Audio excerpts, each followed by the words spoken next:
Boa tarde. Tá ótimo. Eu vou tentar de forma bem rápida, se possível, me deram meia hora, falar aí de um conjunto de informações, tentar passar para vocês o máximo que for possível, e depois eu acho que também a gente tem um bate-papo depois, né? Então aí vocês têm a oportunidade também de tirar alguma dúvida que possa surgir. Eu, além de ser o técnico lá da Câmara da Construção, eu também sou membro do grupo técnico do Fundo de Garantia, também sou membro do comitê do FI-FGTS, do Fundo de Infraestrutura, o Fundo de Investimento, como o pessoal costuma chamar, e também participo como conselheiro do FDS, do Fundo de Desenvolvimento Social, do FINIS. Enfim, eu participo de uma série de conselhos e grupos de trabalho, grupos técnicos, que eu acho que talvez eu tenha uma quantidade aí de informações que possa tirar algumas dúvidas. Se eu não souber, eu vou anotar e tentar responder quando tiver a informação. Bom, rapidamente, eu até coloquei um título aqui chamativo, mas é isso que realmente eu acredito, de que a saída para que a gente possa voltar a crescer é, de fato, via o setor da construção. E não é à toa, porque o setor da construção ele representa mais da metade do investimento. Quando a gente acompanha as variáveis da economia, da demanda, a gente percebe que a variável que mais caiu e que melhor explica a crise que a gente está vivendo, ou que viveu, mas que está sinalizando por uma recuperação, é o investimento, né? Então, aqui a gente tem, bom, rapidamente, a CEBIC, ela fica hoje com a sua sede em Brasília e possui hoje algo em torno de 85 entidades associadas. Esse número tem oscilado de um dia para outro, então até eu sair tinha 85. E a gente atua no setor da construção como um todo, não só na parte imobiliária, mas também na área de infraestrutura. E vocês vão verificar aqui que a gente trabalha com comissões. Eu vou particularmente falar de uma delas aqui, que é a COMAT, que é a Comissão de Materiais, mas a CEBIC se organiza através de algumas comissões, né? Bom, rapidamente, como é que se deu o início do ciclo passado? Só para a gente entender como é que a gente chegou até aqui. A gente assistiu aí no ciclo passado, que durou aí aproximadamente uns 10 anos, vamos colocar aí do ano de 2004 até 2014, né, um período que você via a economia mundial em expansão, um fortalecimento do mercado interno, que naquele momento mostrava uma pujança por conta também do aumento da renda. No período, você tinha uma história de que a renda, apesar de crescer pouco no período anterior a 2004, ela estava se mantendo, quando não constante, ela estava crescente. Você teve em 2005, né, o pagamento da dívida em que a gente se tornou credor, e isso também melhorou a percepção de risco do país em relação à capacidade de pagar as suas dívidas com o exterior. Consequentemente, acabou levando o país a uma situação de grau de investimento, né?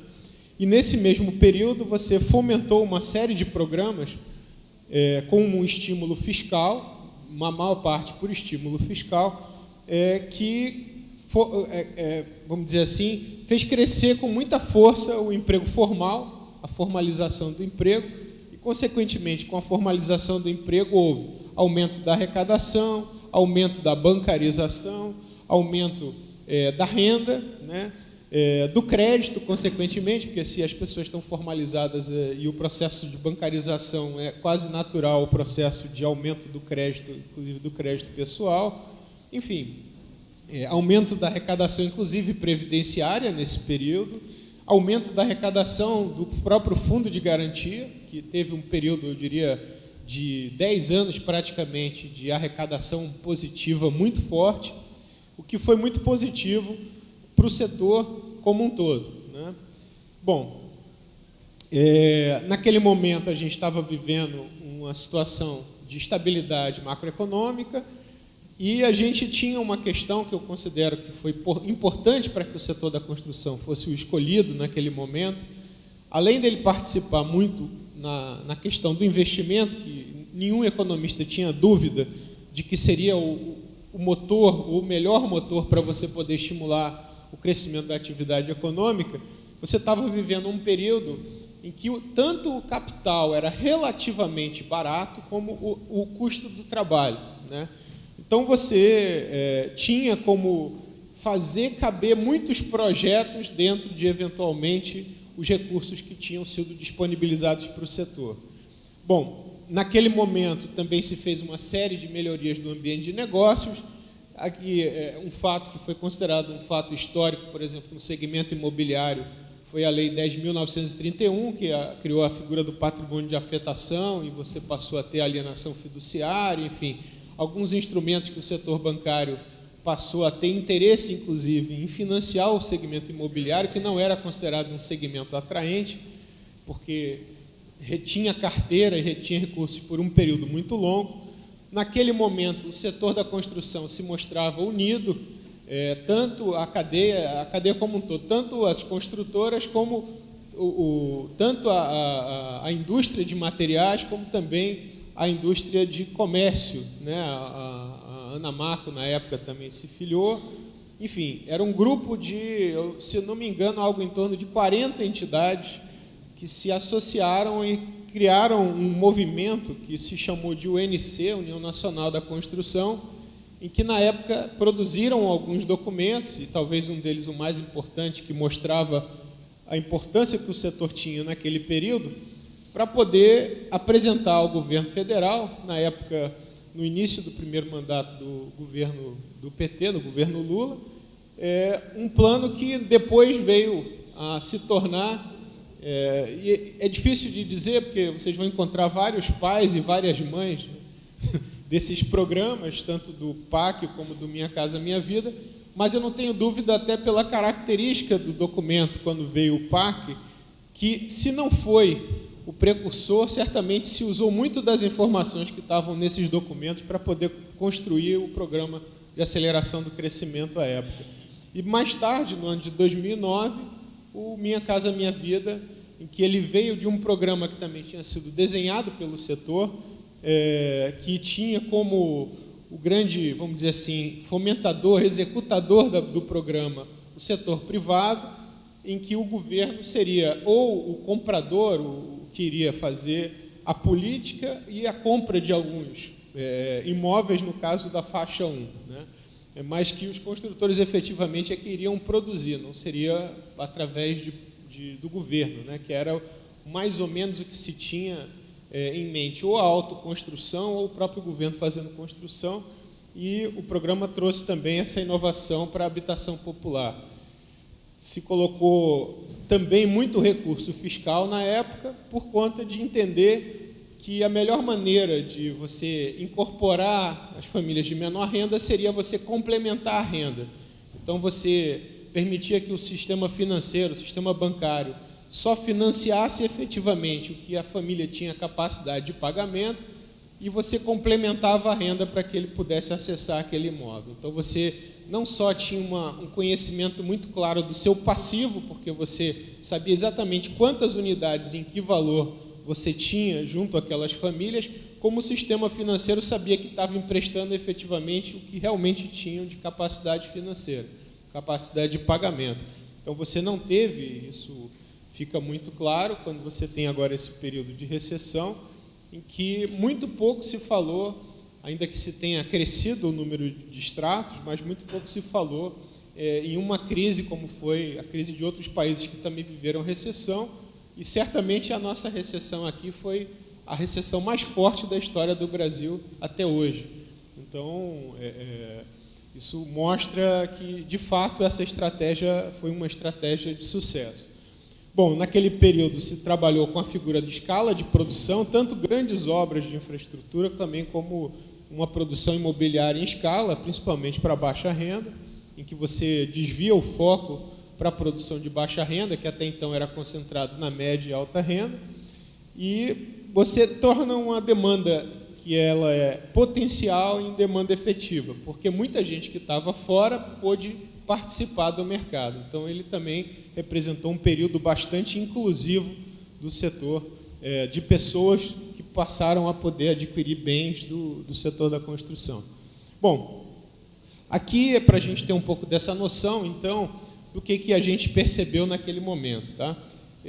Um período em que você tinha estabilidade econômica, demanda, a oferta, tinha capacidade de oferta, porque, como a gente falou, os custos estavam relativamente favoráveis para poder caber os projetos, o sistema financeiro e os investidores tinham interesse em investir no setor. Foi um momento em que você teve um período totalmente favorável ao desenvolvimento do setor e da própria economia do país.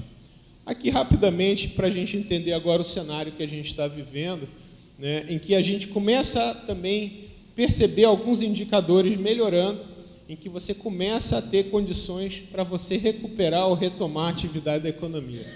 O PIB já mostra sinais de crescimento, pelo menos as expectativas são nesse sentido, e, de fato, agora, na proporção que tem saído as pesquisas de atividade, as pesquisas mensais da indústria, do serviço, do comércio, ainda que você tenha oscilações em resultados positivos e negativos, você verifica que a tendência já começa a ser uma tendência positiva.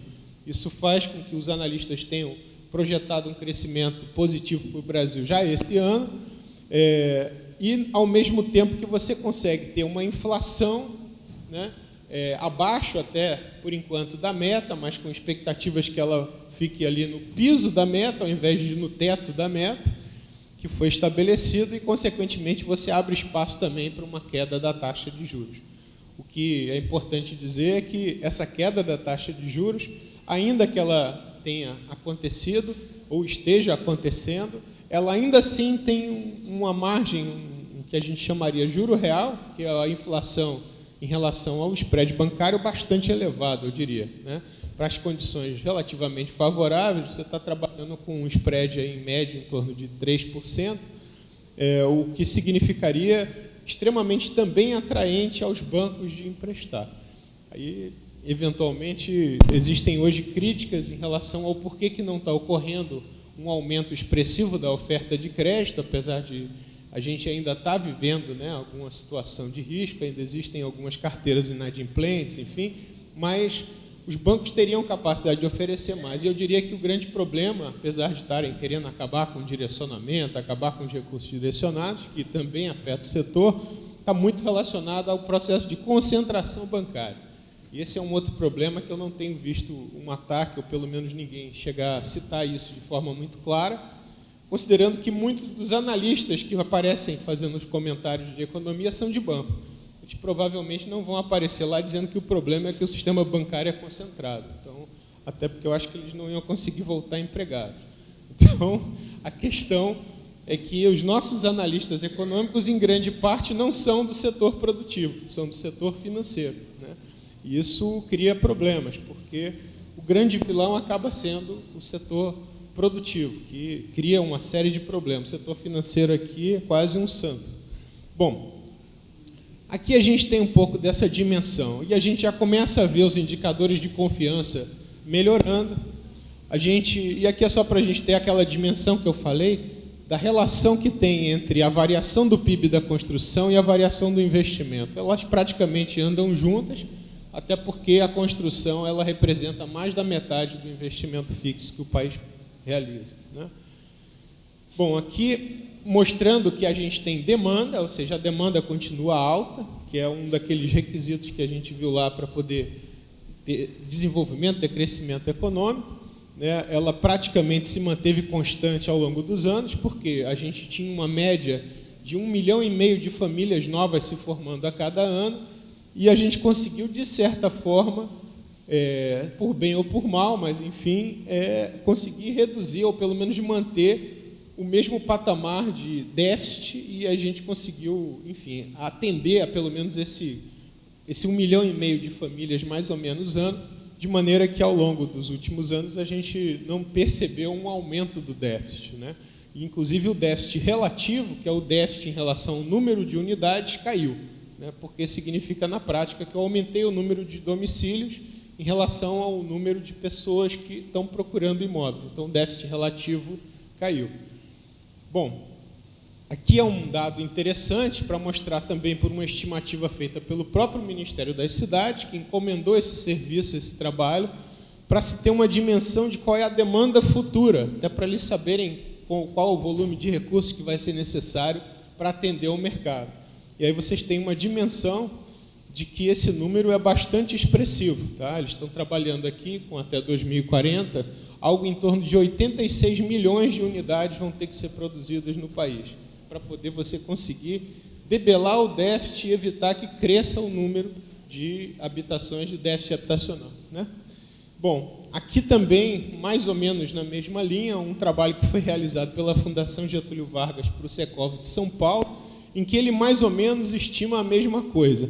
E ele mostra que há necessidade de um incremento de pelo menos 14 milhões de unidades de moradias, no caso, né, ao longo desses próximos 10 anos. Tá? Então, isso aqui seria o que é considerado aí, o que seria o necessário para você conseguir debelar o déficit. O que isso na prática está querendo mostrar? Tem muita demanda, né?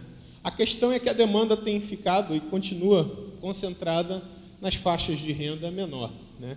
Então, você precisa, né, usando a mesma lógica, trabalhar com um volume também grande de subsídios, ou um crescimento maior da renda para que possa caber efetivamente mais crédito, considerando que a taxa está menor, na capacidade de pagamento das famílias, né?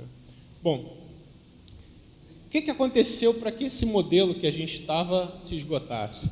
A gente cresceu convivendo com problemas estruturais, eles continuaram acompanhando, a gente, de certa forma, foi obscurecido pelo crescimento e acabou não debelando esses problemas que foram acompanhando o crescimento junto, né?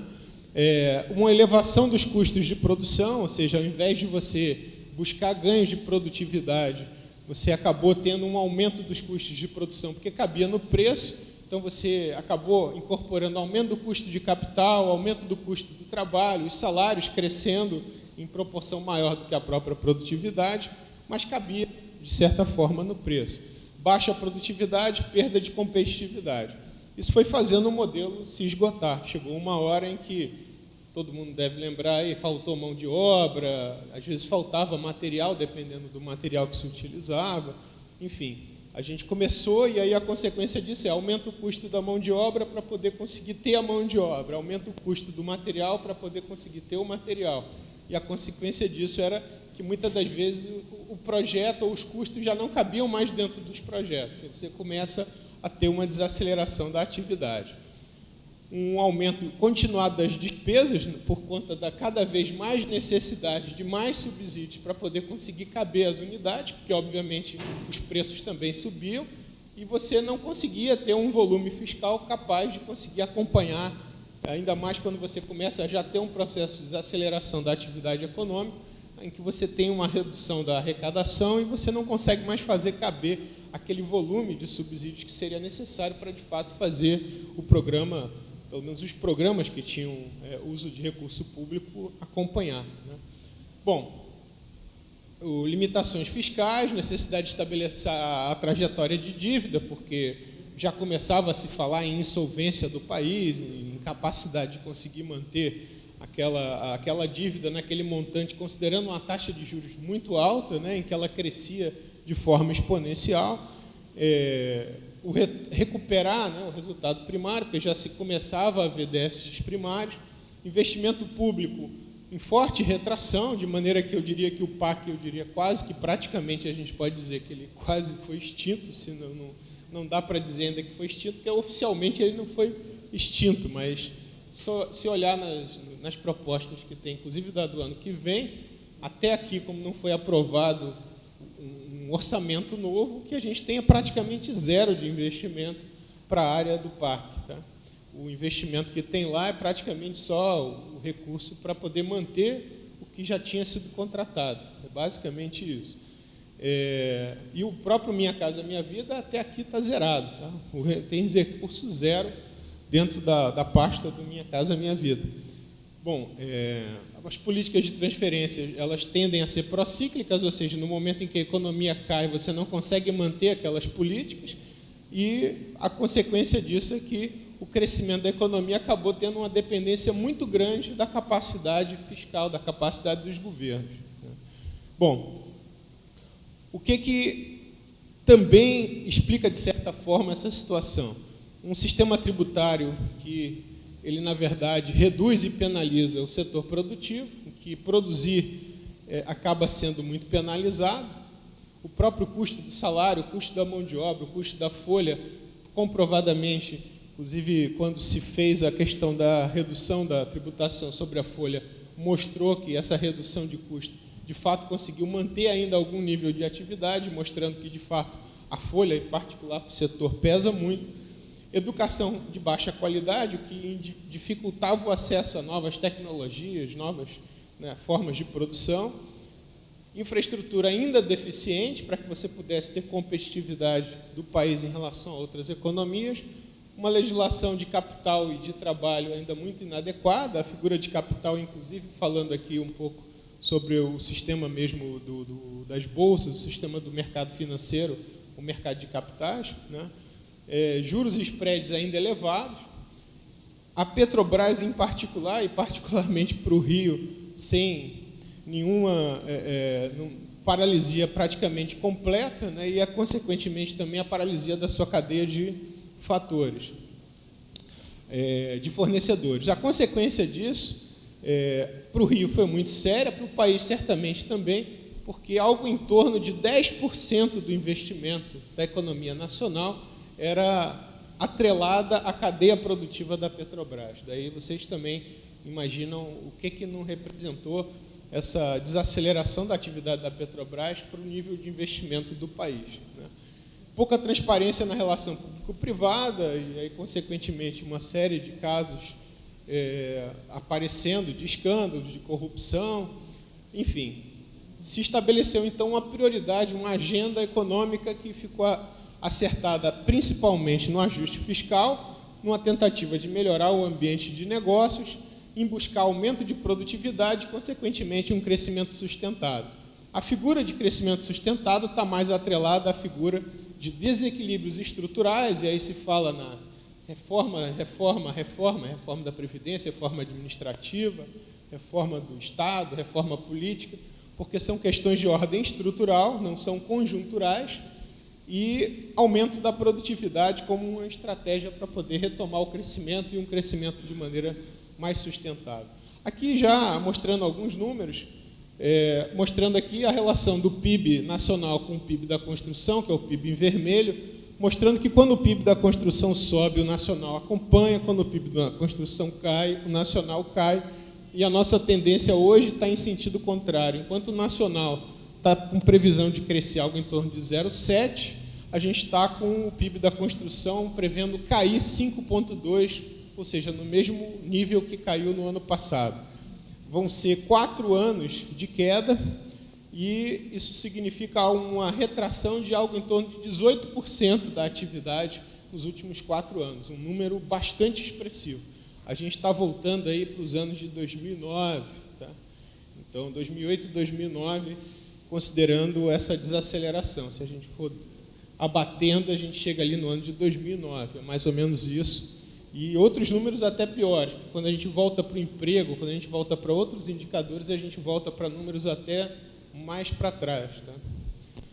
Bom, aqui um pouco para mostrar como é que foi o desempenho do Minha Casa Minha Vida, ano a ano, para que a gente, inclusive, tenha essa dimensão da redução do nível de atividade, mostrando que a faixa 1, que de fato é a que exige maior volume de subsídio e, consequentemente, de recurso fiscal, ela foi desacelerando a ponto de chegar a 4.000 unidades só até agora no ano de 2009, quando você, no ano de lançamento, chegou a produzir 286 mil unidades.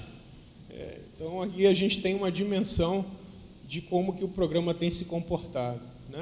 E a faixa 2, de fato, é a que mais ou menos manteve uma certa estabilidade, vamos dizer assim. Bom, lembrando que a faixa 1,5, que foi criada recentemente, 2 e 3 são faixas que têm uma dependência do recurso do fundo de garantia. Tá?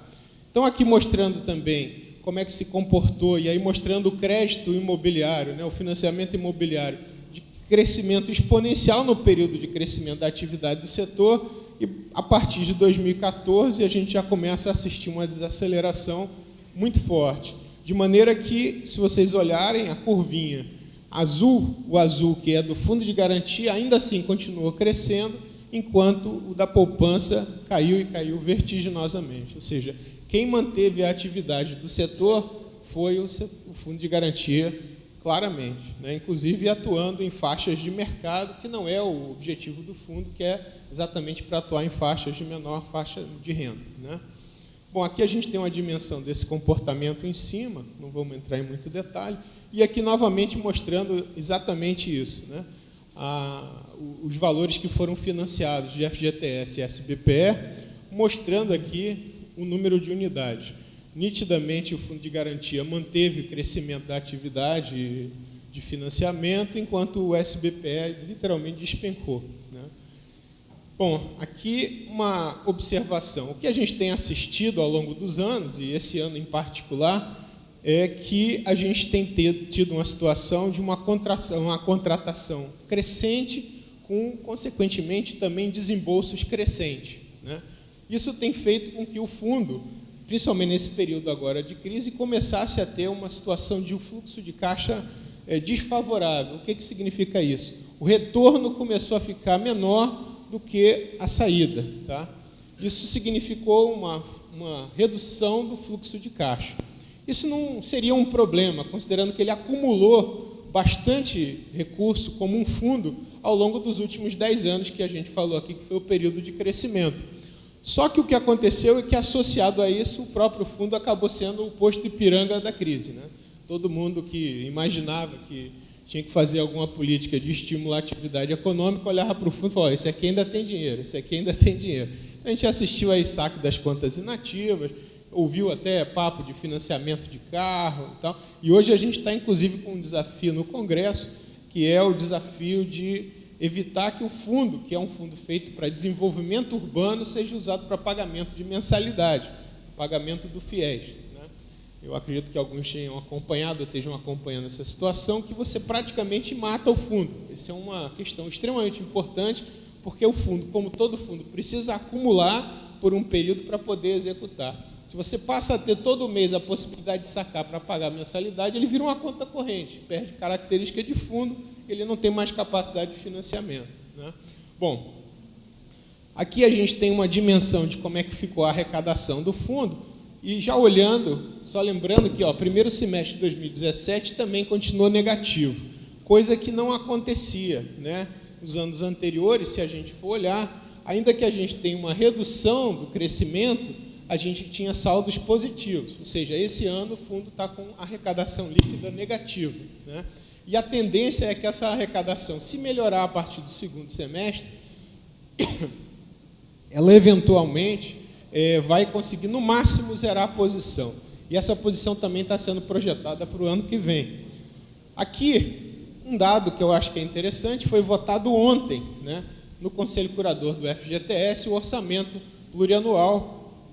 E aqui a gente já tem esse orçamento, que foi o orçamento que foi aprovado ontem pelo Conselho, mostrando um nível ainda bastante elevado, só que sem crescimento do orçamento para os próximos anos.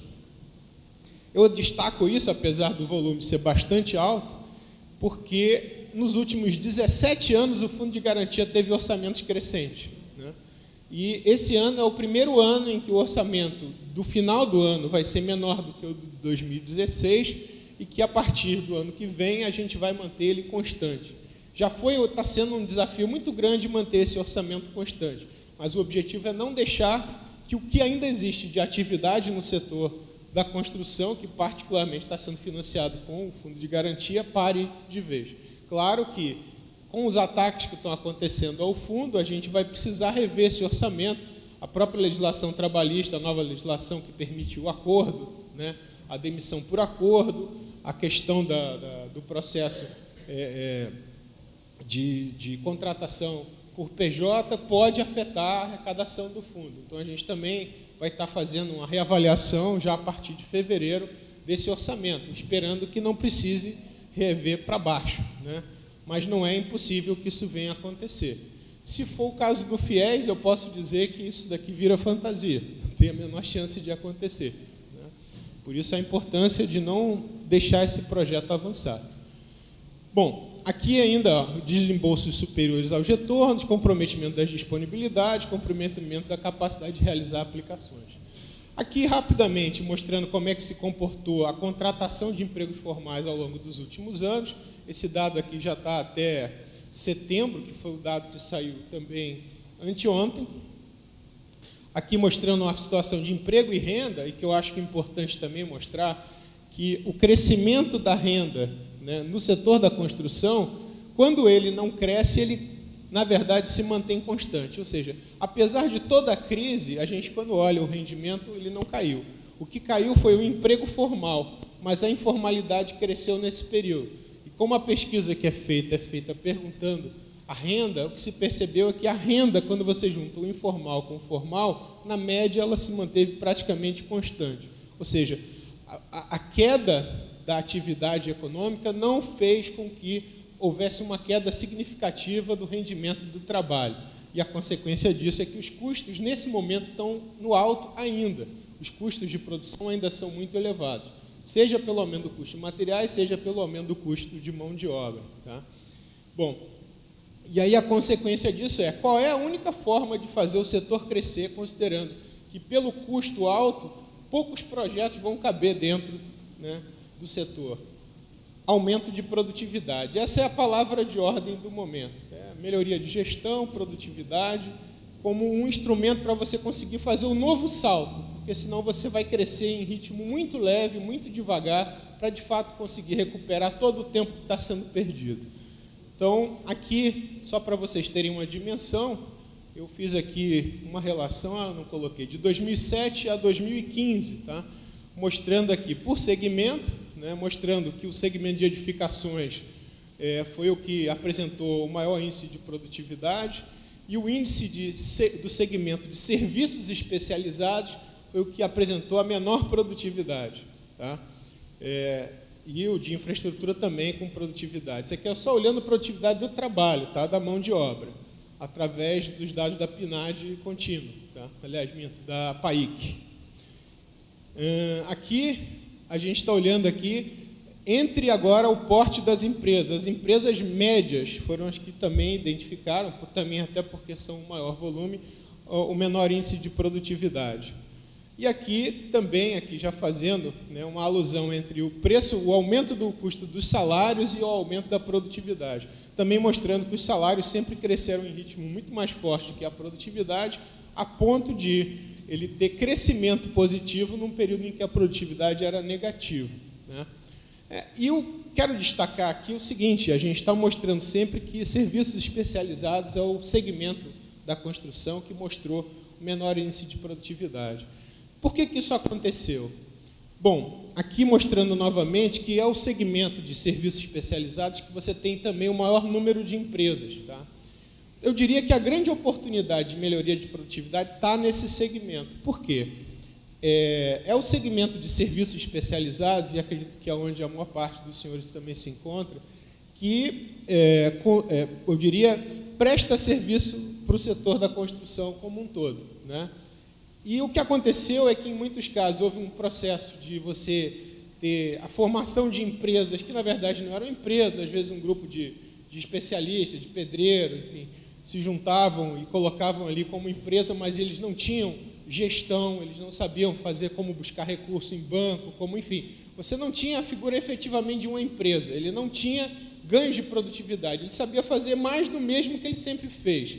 E isso fez com que, num processo de agregação ao processo de produção, ao invés de você, no máximo, conseguir reduzir custo, esse custo ele se reduzia em proporção menor do que o que você tinha em termos de perda de produtividade. Então, eu diria para os senhores que o segmento de prestação de serviços, que são os serviços que são atrelados ao setor da construção, são a grande oportunidade em termos, é um mar de produtividade que pode ser melhorado. Tá?